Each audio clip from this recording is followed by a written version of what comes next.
Who are the top prospects? Who do I like? We're going to go through it all.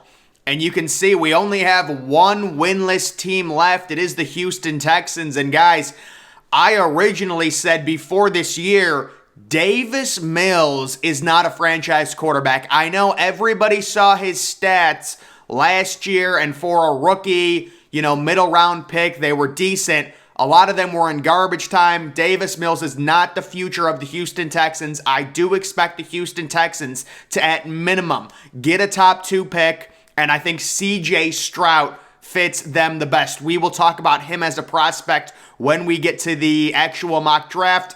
Carolina, you would think Carolina would win a few more games, but for the benefit of themselves, they would be better off getting a top 2 or 3 pick, drafting a Bryce Young. We'll see where they finish, but with DJ Moore, with Christian McCaffrey, and with a young defense that has some pieces to at least be mediocre, I think that team could win 5 or 6 games, which would knock them out of the running for at least, I would say, CJ Stroud and Bryce Young. Las Vegas most certainly will not have this good of a pick. I think they win at least 7 games. They're going to go probably 7-10.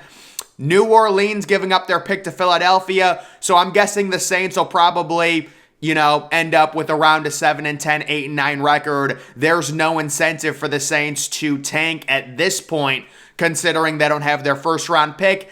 And they have a good enough roster, a good enough offense if they get Michael Thomas and Jameis Winston back to be competitive and win some games. We saw them almost beat Minnesota with Andy Dalton and, of course, the young star receiver Chris Olave, who I think won Offensive Rookie of the Month. Pittsburgh is a team with the injury to TJ Watt, with Kenny Pickett starting. I could see them getting a possible top 5, maybe top 7 pick.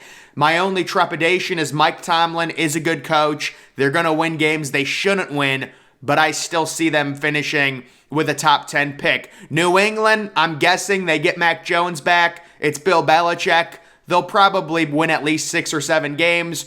Detroit, I'm guessing, will get probably a top 6 or 7 pick. I love the young nucleus Detroit is building. They need a quarterback, and Detroit could be a team that I could see, if they get the 6th or 7th pick, going all in to trade up possibly for 1 or 2 of those quarterbacks, or maybe another quarterback emerges, maybe a wild card like Anthony Richardson, and they draft him, so it'll be interesting. Washington, I'm guessing they win 7 games.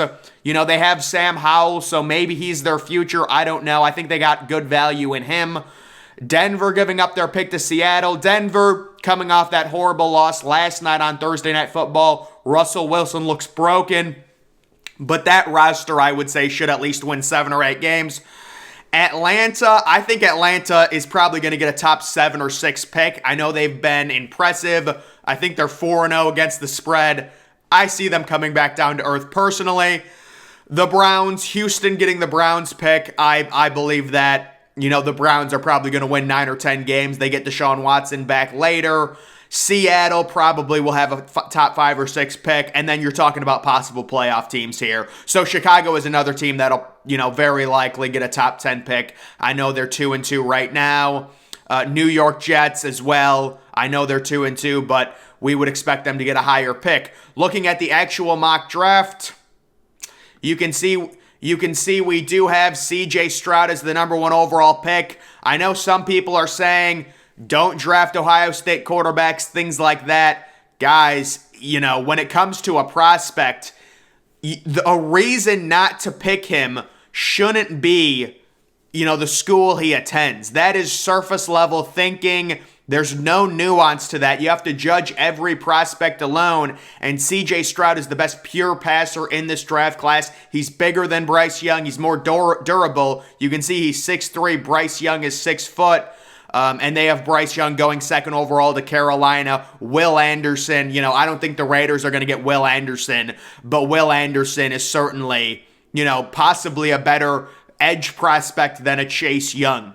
That's how good Will Anderson is, and the numbers he put up last year were crazy. Jalen Carter is a little interesting to me. I think I'm going to need to see a little bit more production, but the one thing we have to understand with Georgia, they produce first-round picks, but the guys that they produce, they never put up crazy stats in college. It's always it's always a team effort with the Georgia defense and Jalen Carter. If you guys don't know, this was a former 5-star top 10 overall prospect in high school. He's a big boy. I think 3 technique defensive tackle. Ringo, the former number 1 cornerback out of high school, he's at Georgia. He's the kid that had the pick 6 that sealed the national championship.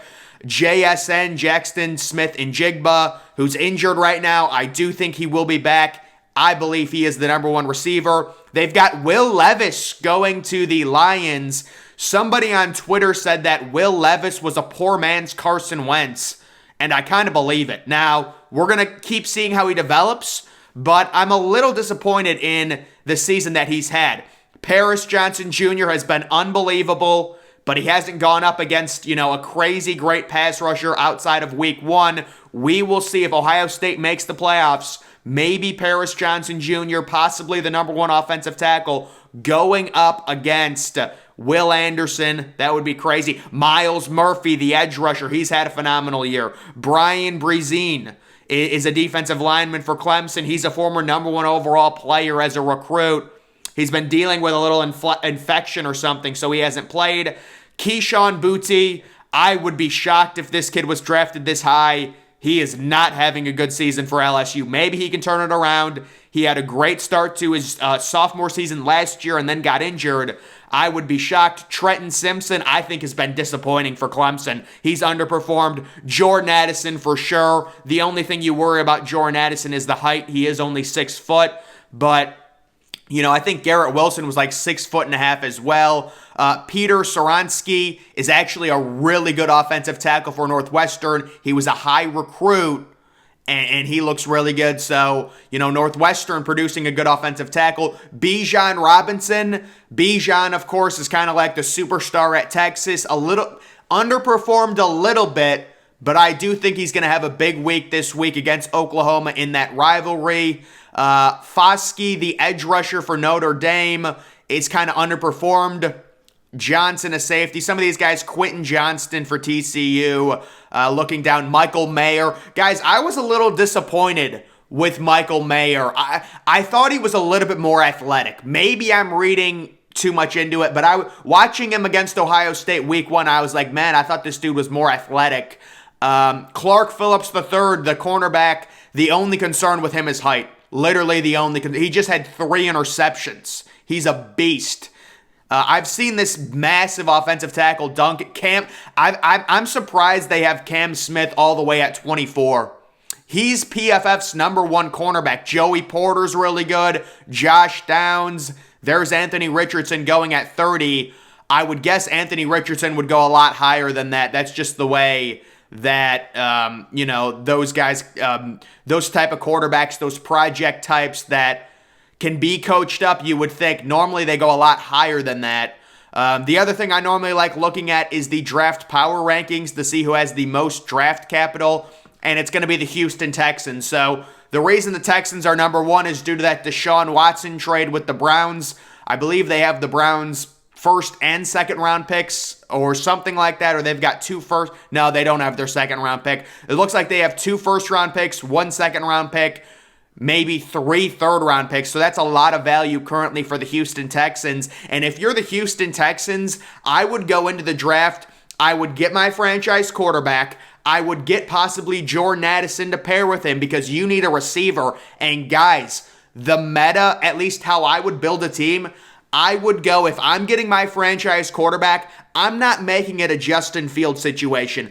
I'm not ruining years of my young quarterback's development because I can't give him weapons. So if I draft a young quarterback number 1 overall and I'm expecting to start him week 1 or early in the season, I'm making sure I have adequate enough weapons for CJ Stroud or Bryce Young to grow. Like, that's the one thing that Chicago really is not doing a good job at. People say Justin Fields sucks. I respond and say, I don't know if he sucks. His number 2 receiver is Byron Pringle. How do we know? It is a bad offensive line, bad running backs with the Montgomery injury. I guess Herbert you could say is decent, but bad receivers. It is just not a good situation for Justin Fields. Seattle with picks 9 and 12. They got all their draft capital from the Russell Wilson trade, which looks amazing right now. I cannot believe how bad Russell Wilson is looking. Maybe he will turn it around, but right now it's real ugly. If I was Seattle, certainly you need a quarterback. I mean, Geno Smith is playing well. He's a bridge guy. I don't really know what Seattle. I think Seattle's probably trying to tank. I mean, if you're starting Geno Smith in the year 2022, you're not serious about winning. Let's call it what it is. I thought they should have traded DK Metcalf for a first-round pick, but I understand why they kept him. Because if you get a young quarterback, you want to have those weapons. Tyler Lockett is getting older. I don't know what they're going to do with him. Detroit with pick 7-16, so that's coming from the Matthew Stafford trade. I'm guessing the LA Rams are going to, have a worse pick than 16th, so it's probably going to be like 7th, 24, or 25. I mean, I don't think the Rams are going to win the Super Bowl, but it looks like they have 2 first and 2 second-round picks. Philadelphia, they have New Orleans' pick, I believe. Yeah, so it's not going to be pick number 4. Philadelphia is probably going to end up with 2 mid-first-round picks. I'm sure their fans think they're winning the Super Bowl because they're the only undefeated team. They'll make the playoffs. I mean, I like the team. I like Jalen Hurts' development. But Philadelphia is going to have a major question on their hands. Do they want to pay Jalen Hurts a massive amount of money? It's kind of like the Dallas Cowboys giving Dak Prescott that big contract. We all know that Dak Prescott is better than Cooper Rush. The issue is Dak Prescott is taking up $45 million in salary cap space for Dallas. That's the problem. So it's do you want to give Jalen Hurts that? You take a look at a team like Baltimore. They didn't even want to give Lamar Jackson that because they're concerned about injury. New England, they're going to have a worse capital than this. The Raiders they just have their own first-round pick. So you guys can just go through this and see. And then the teams with the smallest capital, you're talking about, Denver. I'll tell you what, Denver needs Russell. And I don't know, man. Russell Wilson played so bad last night. And Kirk Herbstreit did not do justice how bad Russell Wilson was. That was one of the worst QB performances I've seen in a while. Every throw was off. How about the Jerry Jeudy? Oh my God, wide open. You lead him to the sideline. He throws it right up the field so the defender can make a play on it.